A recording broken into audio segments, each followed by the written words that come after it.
라디오 독서실 한국인이 사랑하는 우리 문학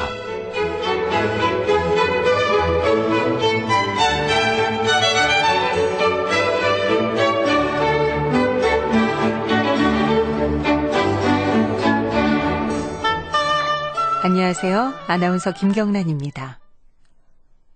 뻘밭, 한민복. 부드러움 속엔 집들이 참 많기도 하지. 집들이 다 구멍이네. 구멍에서 태어난 물들, 모여 만든 집들도 다 구멍이네.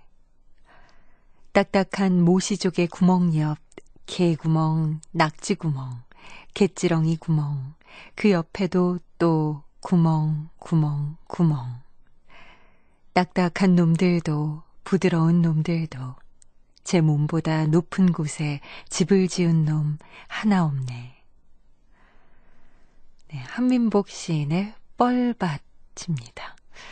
한국의 시인들 중에 그 지역을 대표하는 시인들이 있습니다. 섬진강 하면 김용택 시인을 떠올리게 되고요. 또 지리산에는 이규원 시인이 있죠.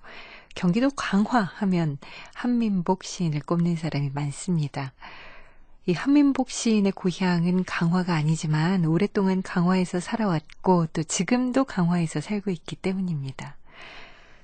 오늘 소개한 뻘밭이라는 시는 시인이 강화도 앞바다를 보면서 쓴 시인데요. 갯벌 체험하는 관광 프로그램도 있다고 하죠. 지금은 물이 차서 바다에 들어가는 게 쉽지는 않겠지만 아마 강화도에 가시면 뻘 속에 숨은 수많은 집들을 보실 테고 제 몸보다 낮은 곳에 집을 지으면서 겸손하게 사는 법을 배울 수 있을 겁니다. 겸손함을 배우려면 이 가을 강화도로 한번 가보세요.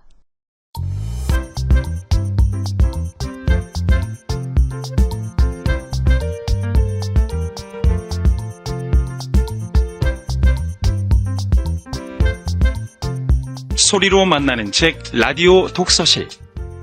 한국인이 사랑하는 우리 문학을 김경란 아나운서와 함께 만나봅니다.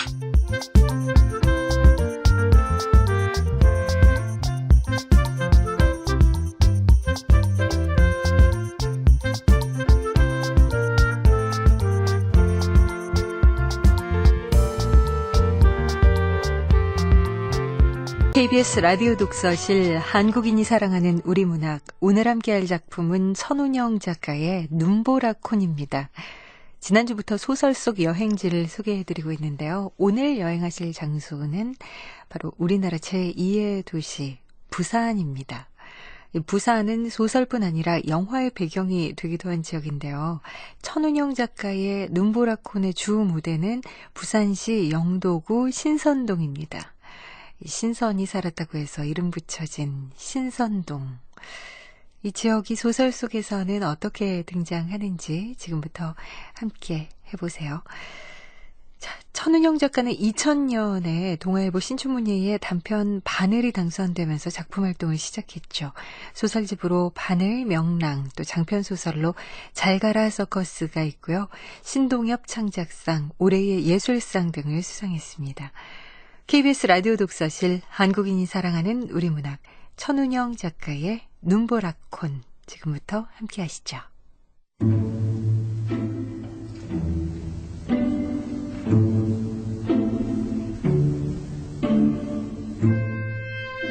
눈보라콘 천운영.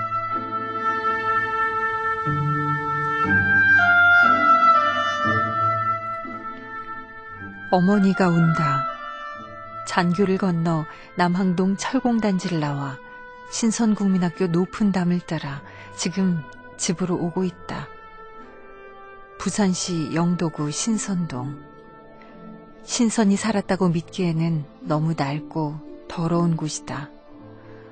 옹색한 집들로 향하는 좁은 골목마다 집요한 악다구니가 아침부터 저녁까지 이어지고 악다구니가 끝나면 사내 아이들이 모여 담배를 피우거나 벌거벗은 여자들의 사진을 돌려보고 아이들이 사라지면 쥐들의 차지가 되는 동네. 나는 악다구니와 벌거벗은 여자들과 쥐들의 골목을 나와 담 위에 앉아 시시각각 다른 빛이 드는 항구를 바라보며 시간을 보낸다.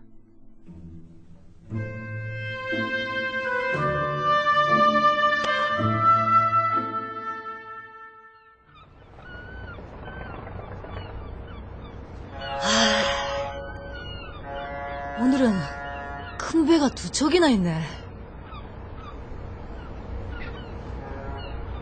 선박 아래에 있는 흰 포말과 잡루에서 반짝이는 싱싱한 금속성 눈부심을 보기도 하고, 해안을 따라 자리 잡은 상점과 술집들이 그려내는 주홍빛 소묘를 보기도 한다. 그리고 항구가 완전히 어둠에 잠기면 어김없이 담 위에 올라앉아 집으로 돌아오는 어머니를 기다리는 것이다. 엄마, 진짜 언제 오노? 내가 앉아있는 콘크리트 담은 산의 목 언저리까지 바락바락 기어오르는 판잣집들과 고갈산을 가르는 경계선이다. 담이 최후 방어선이라도 되듯 산은 더 이상 집들을 받아들이지 않고 저 혼자 숲을 이룬다.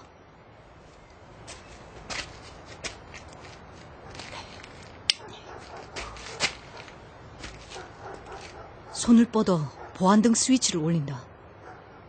보안등을 켜기 위해 이곳까지 올라오는 사람은 없다. 흐린 불빛을 찾는 것은 고개를 쳐들고 몰려드는 날벌레들 뿐이다. 벌레들의 날개짓에 불빛이 흔들린다. 불빛이 흔들릴 때마다 나도 흔들린다. 내 마음은 이미 어머니의 부드럽고 깨끗한 손을 향해 달려가고 있다.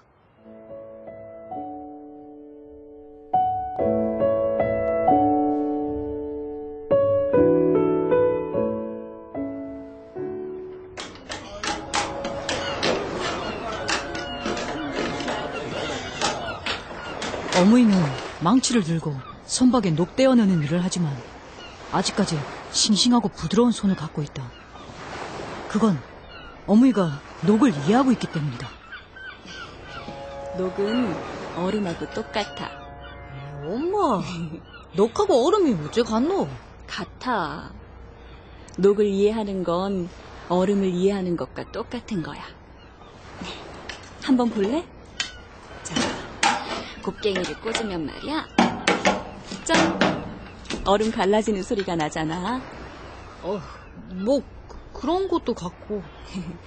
그리고 갈라진 틈에다가 곡괭이를 한 번 더 질러 넣고 이렇게 망치질을 하면, 자, 봐. 조각조각 떨어지는 이게 녹덩이야. 무턱대고 망치만 휘두르면 표면만 바스라지거든. 엄마도 참. 녹덩이가 녹덩이지. 그게 어째 얼음이고. 얼음도 마찬가지야. 단단해진 눈을 긁으면 꼭 이 소리가 나거든. 차가운 것일수록 더 세심한 배려가 필요한 법이란다. 나는 녹을 설명하는 어머니의 나긋나긋한 목소리를 좋아한다. 영도로 시집와 10여 년을 살았는데도 어머니는 부산말을 쓰지 않는다. 특히 녹과 얼음을 말할 때 어머니 목소리는 저절로 흘러나오는 꽃향기나 음악처럼 그윽하게 퍼진다. 그것은 공기 속으로 사라져버리는 소리가 아니라 한입 베어문 아이스크림처럼 목젖을 간지리며 내 속 깊은 곳으로 흘러들어온다. 그렇다고 내가 어머니의 말을 모두 이해하는 것은 아니다. 나는 두껍게 앉은 얼음덩이를 깨워본 적이 없다. 그것은 내가 신선동에서 태어나 신선동에서 자랐기 때문이다. 용수야, 올겨울에도 눈싸움 하기는 글렀는갑다. 진짜라. 어째 우리 동네만 눈이 안 오나 모르겠다. 그거야 여가 부산이니까 그러지. 부산에도 눈 오는 데 있다 하던데. 여가 신선동이라 그런가? 맞다. 신선들이 눈을 싫어하는갑다. 그래도 나는 눈이 내렸으면 좋겠다. 아버님 니는? 그걸 말이라고. 나는 눈 한번 밟아보는 게 소원이다. 신선동에 한방눈이 내리는 것은 십몇 년에 한 번쯤이나 있을까. 눈이 내려도 바닥에 닿자마자 녹아버리거나 다음날 아침이면 시침을 뚝 떼고 흔적도 없이 사라지게 일쑤여서 눈 덮인 신선동을 보기란 그리 쉬운 일이 아니다. 우리 어매가 끌로 끌어내는 노꽃에 사박거리는 소리는 참말로 언제쯤 가면 들을 수 있을까?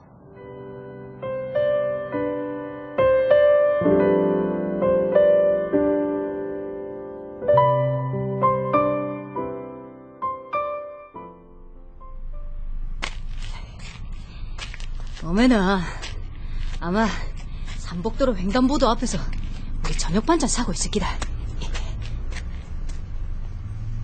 지금 내려가면 중복도로 즈음에서 어머니를 만나 손을 마주잡고 집에까지 걸어 올라올 수 있다. 어머니가 오는 곳으로 향한다. 신선 미용원 앞에 소녀가 서 있다. 소녀의 손에는 아이스크림이 들려있다.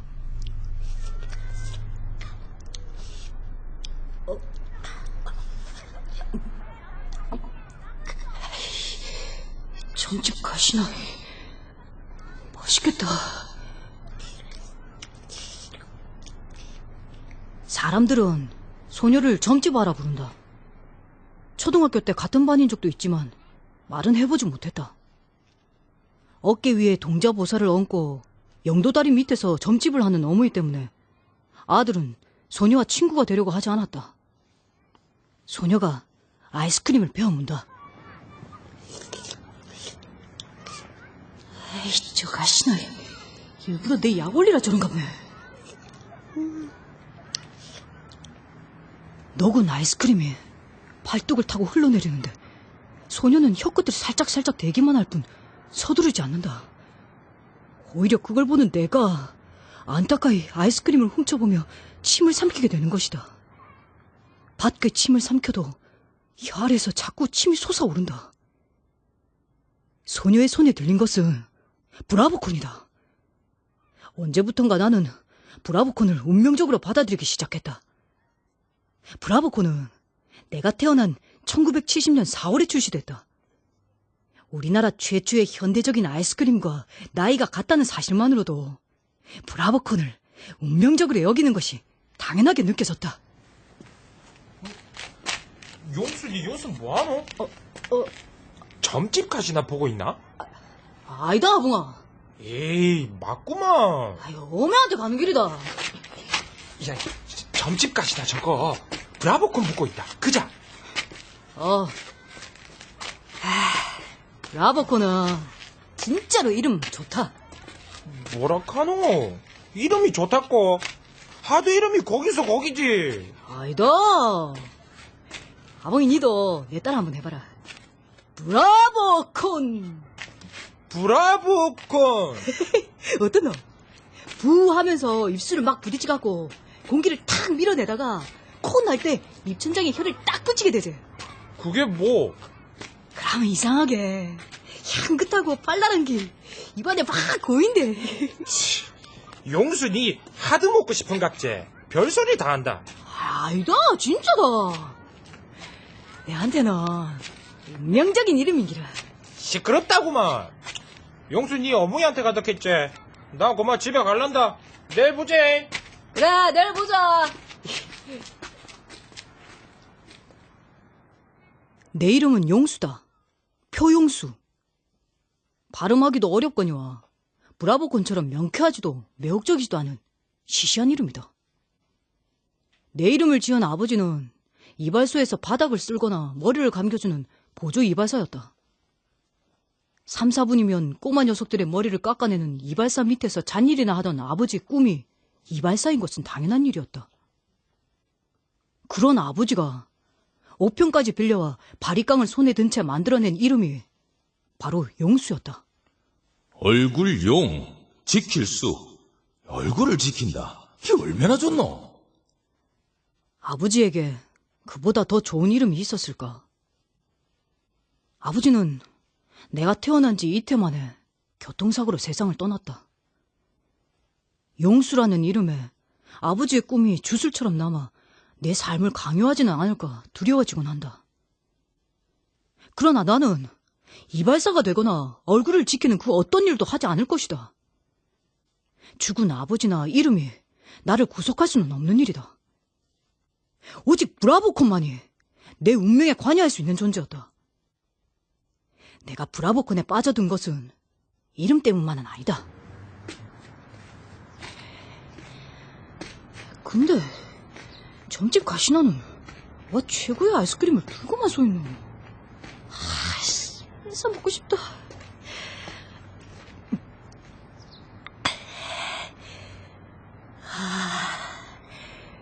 내 손에 브라보콘이 있다면.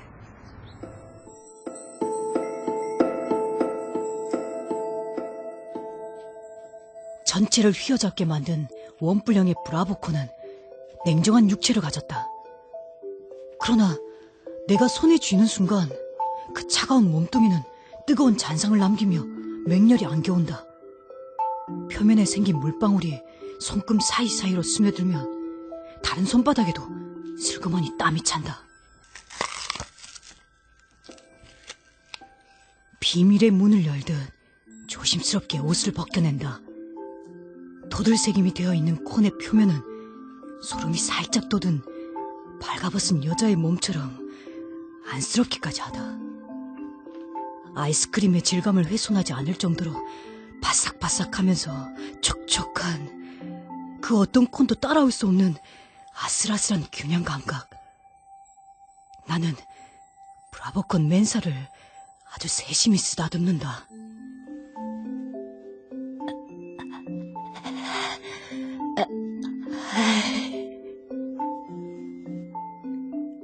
뚜껑에 붙은 아이스크림에 혀끝을 살짝 대본다. 혀에 돌기마다 전해오는 감칠맛에 나는 안달이 난다. 빨리 나를 먹어봐. 브라보콘은 달콤하게 속삭인다. 유혹의 손길을 뻗는 브라보콘을 보란듯이 한 입 크게 베어물고 빨리 그 몸 구석구석을 파고들고 싶다. 하지만 성급하게 굴지 않는다. 목구멍을 뜨겁게 달구며 내 혀를 부추기는 욕망이 자라나도록 그냥 둔다. 그것이 점점 더 살이 올라 목구멍과 가슴 한복판을 지나 복사뼈를 짓누를 때까지 참고 견디며 포장지에 붙은 미세한 아이스크림을 샅샅이 빤다. 이제 가장 탐스러운 부분에 이빨을 들이댈 때다. 천천히 그러나 격정적으로 브라보콘의 몸을 탐한다. 초콜릿이 살짝 묻은 고랑치가 남을 때까지.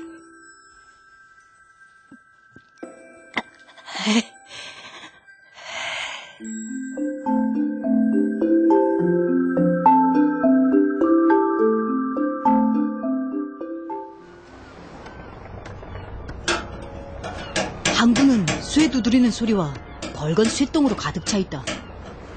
까마득하게 높은 곳에서 어머니는 나무 비계를 타고 망치질을 한다. 하루 9시간 배 옆구리에 매달려 망치질하는 품삯으로 3,800원을 받는다. 우리 엄마다! 제일 오른쪽에 매달린 사람이 용수 너가 엄마지? 맞다. 근데 하봉아, 녹이 다 떨어지니까 피부병 있는 괴물 같다. 그죠? 우리 엄마다! 용수 너가 엄마 옆에서 일한다! 엄마! 엄마!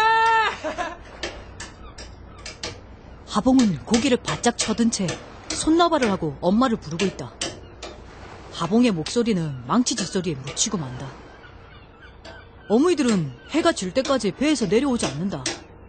점심을 먹거나 오줌을 누울 때조차 줄을 타고 선박 위로 올라가 허겁지겁 일을 본다. 그걸 알면서도 하봉과 나는 학교가 파자마자 어머니가 일하는 남항동으로 달려간다. 그래야만 하루를 시작할 수 있는 것처럼 책가방을 둘러맨 채 타박타박 그곳으로 가 어머니를 올려다본다. 그리고 난폭하고 수선스러운 괴물의 정강이를 걷어찬 후 어머니를 구해내는 상상에 빠지고 나는 것이다. 하봉이 주머니에 손을 찔러넣고 영도다리로 걸음을 돌린다. 영도다리 난간 위에 초생 딸만 외로이 떴다. 야, 자갈치 시장에 불이 환하다. 아, 용수야, 네 영도 다리를 받치고 있는 게 뭔지 아나? 다리지 뭐고? 아니다, 바로 담치다. 니 또 허풍치는 기제.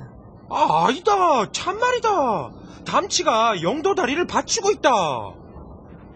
나는 이 똥이 덕지덕지 앉은 하봉의 앞니를 흘끗 쳐다보고는 고개를 돌려버린다. 아버지가 영도다리 부양장치 기사로 일했다는 사실을 자랑스럽게 여기는 그에게 영도다리는 일종의 무상이었다. 영도다리에 대해서라면 누구도 그를 대적할 수 없다. 하지만 아무리 영도다리 박사라 해도 담치가 다리를 받치고 있다는 것은 도저히 믿을 수 없는 일이다. 우리 아버지가 영도 다리 부양장치 기사인데 내가 허풍치겠나? 아봉아, 니는 그 쬐까만 담치가 진짜로 다리를 받칠 수 있다고 생각하나? 내사 잠수부한테 직접 들은 얘기도 안 가나?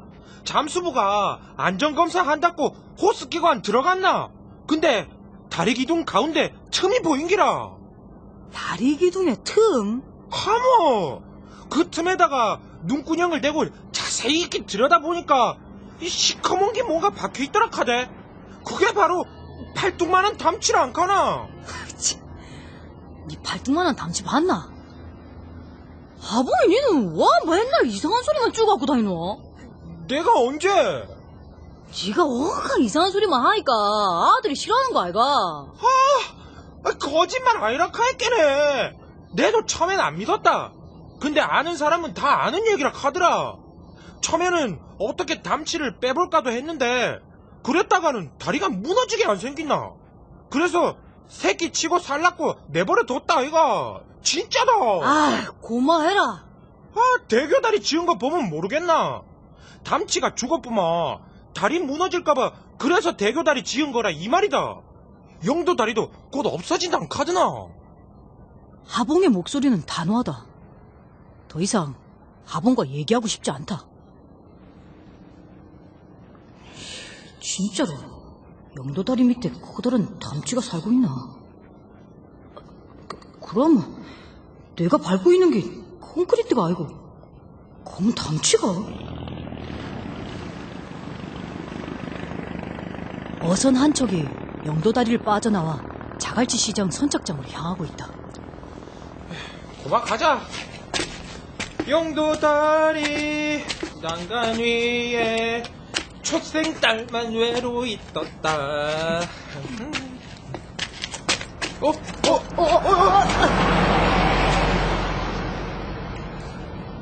대형 화물차가 지날 때마다 다리는 움찔움찔 놀라며 몸을 비튼다. 서로 티는 내지 않고 있지만 우리는 조금씩 긴장하고 있다. 오늘은 하봉과 할 일이 있다. 배를 타고 자갈치 시장으로 건너가지 않은 것도 그 때문이다. 다른 때 같으면 왕복선을 타고 자갈치 시장으로 가 꼼장어 껍질을 벗기는 능숙한 손놀림의 일꾼들과 베베 꼬인 꼼장어 맨살을 보거나 낚싯줄을 들이우고 깡소주를 먹는 아저씨들을 기웃거리다가 돌아왔을 것이다. 하지만 오늘은 며칠 전부터 계획한 것을 실행해야 했다.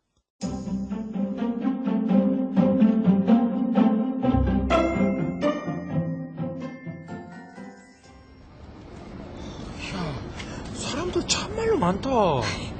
광복동 아이가 정신없기는. 마땅한 사람을 찾아야 할 낀데. 주위를 두리번거리며 하봉과 함께 광복동 거리를 걷는다. 광복동에는 남항동의 소란스러움과는 전혀 다른 분주함이 있다. 무언가 붕 뜬 것 같기도 하고 유쾌한 웃음소리가 까르르 튀어나올 것 같은 거리. 하봉과 나는 차와 사람이 뒤섞인 광복동 도로를 훑으며 느리게 걷는다. 오늘은 마땅한 사람이 안 보인다. 가능한 운전수가 나이가 많아야 한대. 알지? 하모, 그렇다고 너무 늙어서도 안 된다. 젊은 여자 손님이 타고 있으면 더 좋고. 에이씨, 차가 왜 이리 밀리노? 이런 파인데. 차가 밀리기 시작한다. 좋지 않은 징조다. 아무래도 차들이 빠질 때까지 기다려야 할 모양이다. 발빠른 하봉은 벌써 작업할 택시를 점 찍었는지 내게 턱짓으로 신호를 보낸다. 차 온다. 밀어내. 알았다.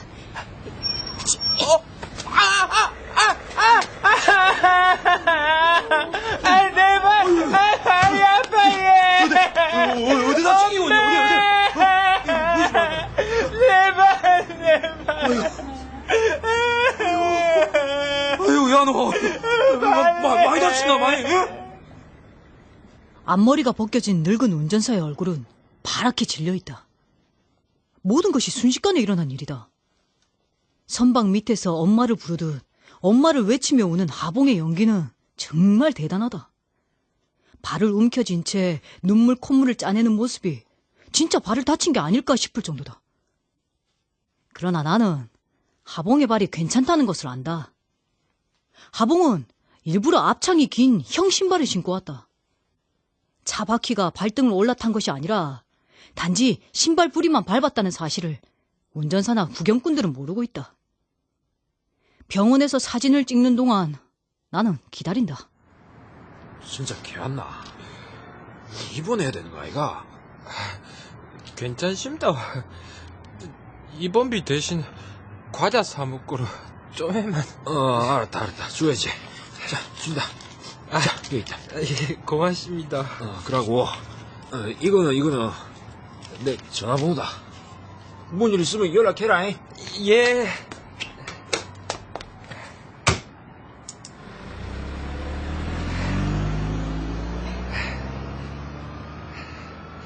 용수야, 그만 가자. 알았다. 택시가 시야에서 완전히 사라진 것을 확인한 후에 우리는 전화번호 쪽지는 버리고 돈만 집어넣는다. 모든 것이 계획대로 되었지만 언제까지 이 짓을 할 수 있을지는 미지수다. 왜소한 하봉의 몸집을 감안하더라도 우리가 중학생인 걸 알면 어떤 운전사도 쉽게 넘어가 주지는 않을 것이다.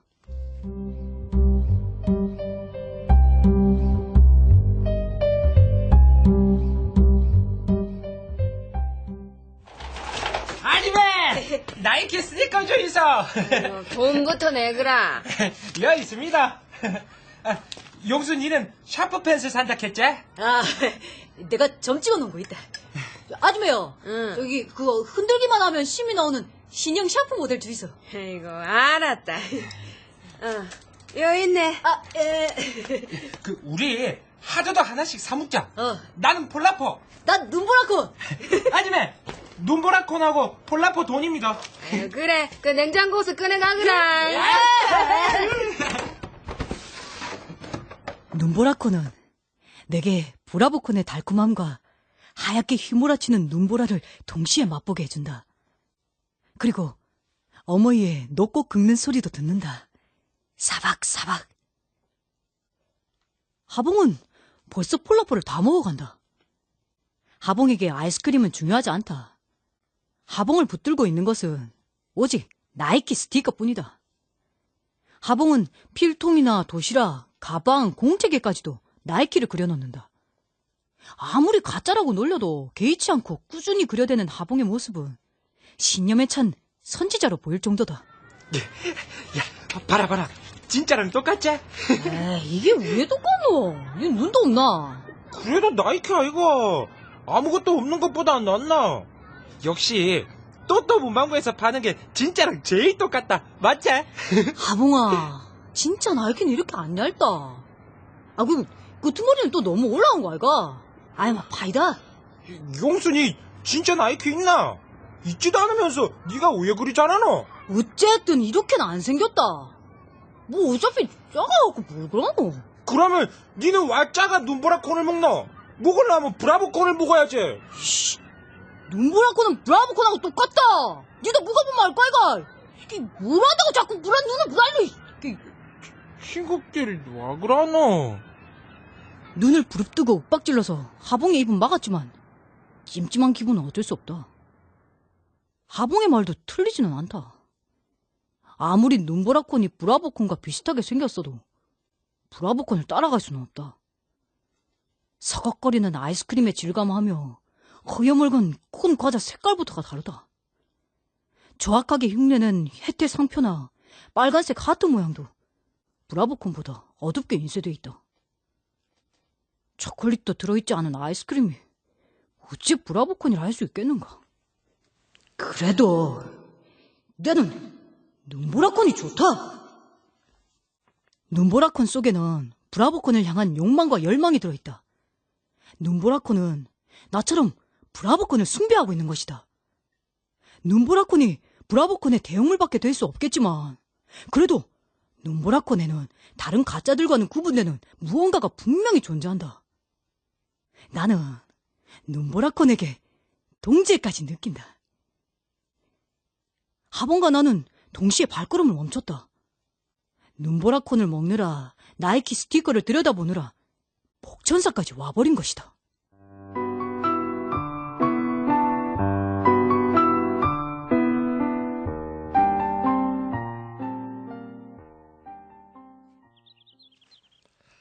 용수야, 우리 복천사 안에 한번 들어가 볼래? 이상한 중이 선다 안 가나? 나 안 갈란다. 이상한 중이 막 자기 물건 꺼내놓고 그런다는 소문. 기분 나쁜 소문 또 있다. 복천사에서 몸보시하며 집 나간 사람이 돌아온다 안 가나? 나도 들었다. 또또 문방구 아침에는 여 복천사 와서 보시하다 새아저씨 만났다 카더라. 너그 원모이다. 여와가 보시하면 새아버지 생기나? 에이씨, 다 거짓말이다. 내는 어매만 있으면 된다. 새아버지 필요 없다. 어매하고 어매 닮은 브라보콘만 있으면 된다. 와, 복천사가 이게 생겼었네. 절 안은 생각보다 훨씬 넓다. 빽빽이 찬 나무들이 빛을 가로막고 서 있어 아직 해가 지지 않았는데도 어스레하다. 바람소리와 새소리만 들릴 뿐 정적이 흐른다. 선연한 주홍빛의 능소와 한떨기가 담꾼들에 서 있는 돌부처의 어깨 위에 내려앉아 있다. 몸통을 기괴하게 꼰 향나무들과 담벼락에 치렁치렁 매달린 능소화가 묘한 분위기를 자아내고 있다. 하본과 나는 밀치거나 주춤하니 하면서 점점 더 깊숙이 들어가기 시작한다. 복천사도 좋구만은 소풍은 왜 맨날 통도사나 법모사로 가는 기고? 여는 탑이 없다 아이가.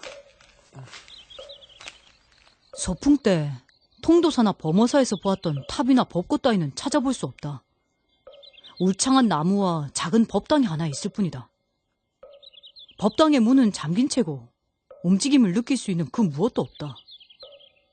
법당에 매달린 풍경만 간간히 흔들리며 정적을 몰아낸다.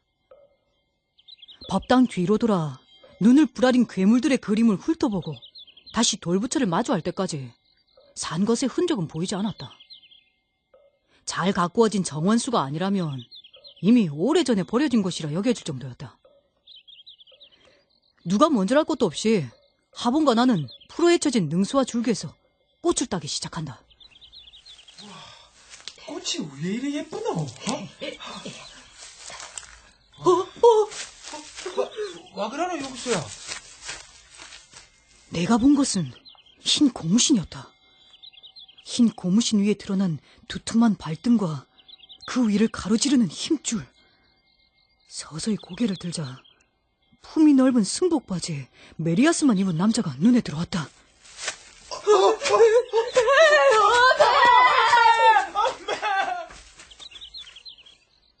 눈앞이 하얘진다. 바람소리만 들린다. 나는 사력을 다해 뛰기 시작한다. 하봉이 내 옷자락을 놓치고 휘청거리며 쫓아오는 것이 어렴풋이 느껴진다. 남항시장에 이를 때까지 정신없이 내달린다.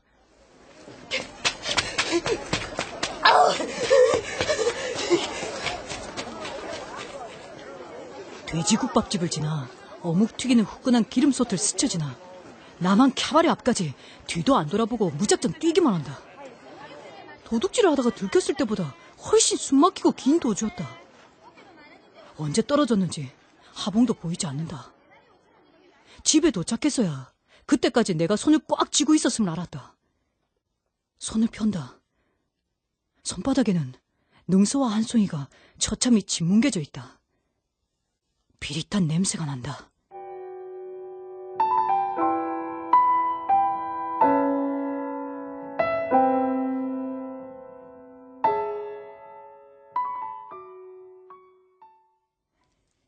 겨울방학이 시작됐다. 기말고사를 볼 때쯤 국제시장에 큰 불이 났고 우리나라에서 올림픽이 열리기로 확정됐다. 나는 키가 부쩍 컸고 겨드랑이 털도 생겼다. 그 시기 하봉과 나는 국군에게 보낼 위문품이 음악실에 있다는 정보를 입수했다. 야간 자율학습이 끝나고 화장실에 숨었다가 숙직실을 제외한 학교의 모든 불이 꺼지기를 기다려 어렵지 않게 음악실에 들어갈 수 있었다. 캄캄한 음악실 구석에 앉아 자료에 담긴 세탁비누나 치약, 양말, 내복 등에서 아들에게 얼마간 돈을 받고 팔 수 있는 것들을 골라 가방과 주머니에 쑤셔 넣었다. 근데 그만. 너희들 이래서 뭐하노? 선생님요. 임마들이 이거 위문품 도둑질하러 왔구만 이거. 얼빠 혼 좀 나봐라 이거. 너 일로 와. 나와 하봉은 당직 선생에게 뒷덜미를 3개 움켜잡힌 채 당직실로 끌려갔다. 무릎을 꿇고 어무이를 기다리는 내내 내 귓가에는 음악실에서 봤던 심벌즈 소리만 울렸다. 파랗게 질린 어무이의 얼굴을 맞닥뜨리고 나서야 심벌즈 소리가 멎었다. 교문을 나서서 집에 도착할 때까지 어무이는 아무 말도 하지 않았다. 아버지가 계셨으면. 말끝을 흐리긴 했지만 그 말은 내 심장 깊숙이 와박혔다. 그것은 내겐 너무 가혹하게 들렸다. 아버지가 계셨으면 내가 그런 일을 하지 못했을 거라는 건지 아니면 몹시 혼이 났을 거라는 건지는 분명하지 않았다. 막연하게 어머니한테서 영원히 버림을 받게 될지도 모른다는 생각이 들었다. 다시는 눈보라콘이나 브라보콘을 먹지 않겠다고 결심했다. 모든 것은 눈보라콘을 먹기 위한 노력이었을 뿐이니까. 어머니는 요즘 깡깡이 일을 하지 않는다. 새벽에 자갈치 시장에 나가 생선 선별 작업을 하고 낮에는 신발 공장에서 본드칠을 하다가 자정이 돼야 들어온다. 내가 담 위에 앉아 보내는 시간도 그만큼 길어졌다.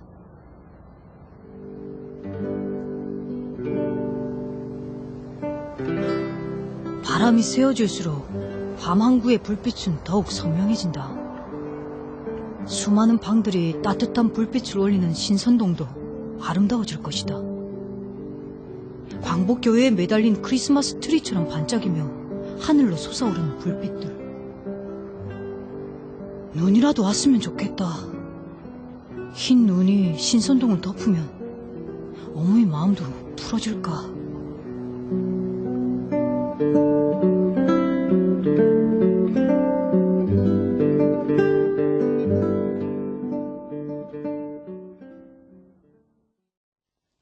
신선동에서 마지막 밤이다.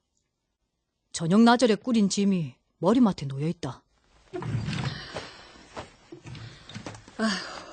전부 버릴 것밖에 없네. 엄마! 이 책상도 버리고 가. 이거 내 거다, 이거. 버려. 어머니는 짐을 싸면서 많은 것을 버렸다. 내가 쓰던 안준뱅이 책상과 벽돌로 키를 맞춘 낡은 찬장도 치웠다. 내일 아침이면 우리가 덮고 있는 이 이불마저 버려질 것이다. 꾸리는 것보다 훨씬 많은 양의 살림을 버리면서 어머니는 조금도 아까워하는 것 같지 않았다. 오히려 약간 흥분한 듯 보이기까지 했다. 어머니는 신발 공장에서 만났다는 웬 낯선 남자를 데리고 와서는 내 아버지가 될 거라고 말했다. 용수야, 뭐해? 네 아버지 될 뿐이야. 인사드려야지. 네가 용수가. 내 꿈은 말이다. 나이키보다 멋진 신발을 만드는 기다. 그 남자를 봤을 때 위문품을 훔치다 걸린 날 어머니가 내뱉은 말이 떠올랐다. 아버지가 계셨다면.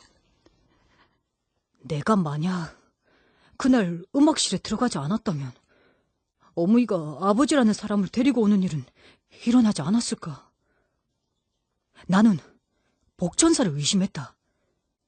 복천사의 불결한 중이 아버지를 끌고 온 것이 틀림없다. 혹시 어머니도 복천사에 갔던 것은 아닐까? 어머니는 두 손을 가지런히 모으고 깊은 잠에 빠져있다. 어머니 손 위에 내 손을 얹어본다.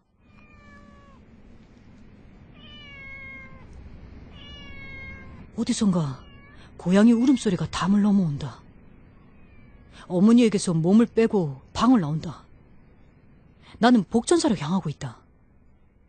딱히 무슨 계획이 있는 것은 아니었다. 어머니와 짐을 쌀 때까지만 해도 당장 복천사로 달려가 불결한 중에게 비극적인 죽음을 선사하리라는 생각이 들기는 했다. 하지만 복천사 문 앞에 이르자 이상하리만치 마음이 편안해지는 것이었다. 덜고무신 한 켤레가 놓인 방문 앞에 서서 잠시 숨을 고른다. 복천사에서 빠져나오기 전에 담벼락에 붙어서 있는 돌부처 머리에 오줌을 누었다. 모락모락 김이 올라왔다. 그리고 나는 돌부처 머리를 딛고 조용히 담을 넘었다. 담을 넘으면서 문득 지난 여름 돌부처 어깨 위에 앉은 주홍색 능소화가 떠올랐다. 내 손에 뭉개졌던 능소화 비린 냄새가 코끝을 찔렀다. 담 위에 앉아 작별 인사를 한다. 신선동의 골목들과 항구의 불빛들에. 눈이다.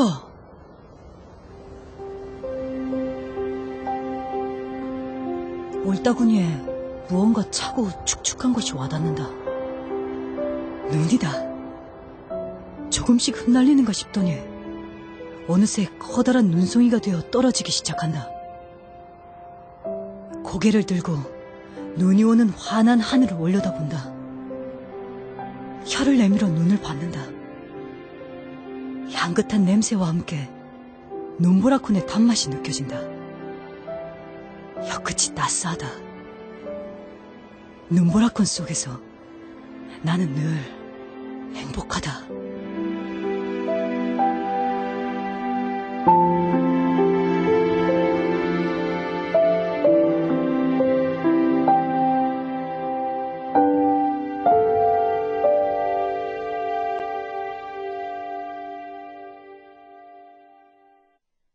눈보라콘 속에서 나는 늘 행복하다.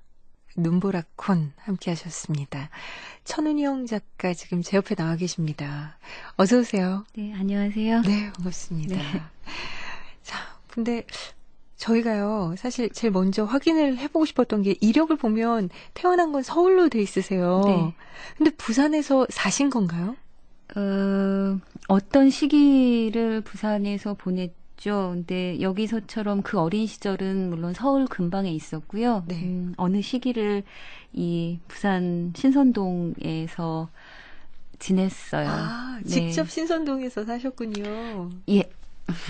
그러셨군요. 그래요. 부산의 풍경이 이게 마치 그림으로 이렇게 쫙 펼쳐지듯 그려져 있는데, 그 작품에 등장하는 지명들, 부산시 영도구 신선동, 신선 미용실, 광복동 복천사, 이런 데는 직접 다 그러면 신선동은 사셨고, 다 이렇게 발걸음을 하셨던 곳들인가요? 예, 신선동에 있는 것들이고 있을 만한 것들이고요. 복천사 같은 경우도 실제로 있는 절 이름이기도 하고, 예, 그래요. 그래서 소설 써놓고 나서 혹시나 문제가 생길까 그런 걱정을 잠깐 했었네요. 그러니까 복천사가 실제로 있다는 얘기를 듣는 순간 그러면 그곳에 그런 스님이 계실까 이런 생각도 드네요. 그 아줌마들 사이에서 미용실 농담처럼 그런 얘기들이 있었어요. 그래서 예, 약간의 착안을 한 것도 있지요. 예. 아, 그렇군요. 그래요. 이 작품은 이 부산의 신선동, 그러니까 신선이 예전에 살았다고 해서 이름 붙여졌다, 이렇게 이야기를 들었는데, 그러니까는 현재의 삶은 참 그 이름 붙여진 거에 비해서는 신선하고는 거리가 먼 사람들이 살고 있는 그 신선동을 배경으로 하고 있습니다. 그래요. 이 제목이 이제 경상도 지역에서 많이들 기억하는 분들이 많으실 법한 그 아이스크림, 우리가 소위 말하는 짝퉁 아이스크림, 눈보라콘이라는 제목입니다. 그리고 작품 안에 보면 이제 가짜 상표도 등장을 하고요. 가짜들이 등장을 하는데, 진짜, 그리고 진짜를 닮은 가짜. 글쎄요, 작가께서 이 작품을 통해서 하고 싶은 이야기는 뭐였을지 궁금합니다. 실은 이 소설을 쓴 것은 그 눈보라콘이라는 그 이름 때문이기도 했어요. 근데 보통 그 짝퉁인 것은 이름이 더 촌스러워지거나 어설퍼지는데 이 눈보라콘은 원래 이름보다 훨씬 더 예쁘게 느껴지는 거예요. 그것이 그 발음상으로 저를 끌었던 게 있었고 그런데 예전에 우리 유년 시절에 돈이 없어서 이기도 했겠지만 그 짝퉁들이 더 맛있게 느껴질 때가 있어요. 더 자극적이고 그렇기 때문에. 근데 그것을 들여다보면 다만 돈이 없어서 대체물로 사용되는 것이 아니라 그 짝퉁에 들어있는 진짜에 대한 열망이 진짜보다 더 간절하기 때문에 그런 것은 아닐까라는 생각이 들었고요. 그래서 그 진짜를 향한 열망, 그것이 진실된 어떤 것, 진위를 가리는 것의 문제가 아니라 그 열망을 알아보는 것에 대해서 쓰고 싶었어요. 아, 그래요. 사실 진짜보다 더 진짜 같은 짝퉁 이런 것들은 오히려 굉장히 활기를 치는 그런 시대거든요. 근데 천은영 작가께서는 일찍부터 이런 가짜, 소위 말하는 짝퉁을 통해서 오히려 좀 지금 말씀하셨듯이 그 안에 숨겨진 뭐 열망이나 이런 것들 비롯해서 지금 진실을 말하고 싶었던 게 아닌가 싶은데 어떠신가요? 글쎄, 요즘의 그 짝퉁을 소비하는 혹은 명품에 대한 욕망은 조금 더 천박하지 않나 싶어요. 그 눈보라콘에 나오는 구절이기도 한데 가짜 석유에 제일 많이 들어간 건 진짜고 그것이 그래요. 진짜를 향해서 더 같아지기 위한 열망, 그것을 소비하는 열망과 같고, 그런데 지금은 그 열망도 같긴 하지만 그것이 맛에 대한 것도 있고 혹은 여기 주인공처럼 어머니, 아버지 등등의 결핍에서 나오는 것일 수 있을 텐데 여기에는 유사해지려는 어떤 욕망, 요즘에는 그것만이 남아있는 건 아닐까, 뭐 이런 생각을 해보게 되네요. 진실을 가리는 게 아니라 열망하고 있어서 아름다운 아이, 그것에 성장하는 모습이 전체적으로 보여졌으면 싶어요. 천은영 작가의 눈보라콘 함께 하면서 어쩌면 부산에서 나고 자란 분들보다 더 부산을 잘 아는 작가가 아니실까라는 생각도 들었고, 또 부산에 가게 되면 신선동이라는 곳도 한번 가보고 싶고 절도 한번 가보고 싶고요. 그런 생각을 했습니다. 덕분에 소설 속에서 부산 여행 잘했습니다. 오늘 천은영 작가 말씀 잘 들었습니다. 나와주셔서 고맙습니다. 네, 고맙습니다. 네, 지금까지 천은영 작가와 함께 눈보라콘에 대해서 이야기 나눠봤습니다. 음악 김형진, 효과 안익수, 윤미원, 김기평, 기술 이흥규, 극본 서현희, 제작 서승표, 진행의 아나운서 김경란이었습니다.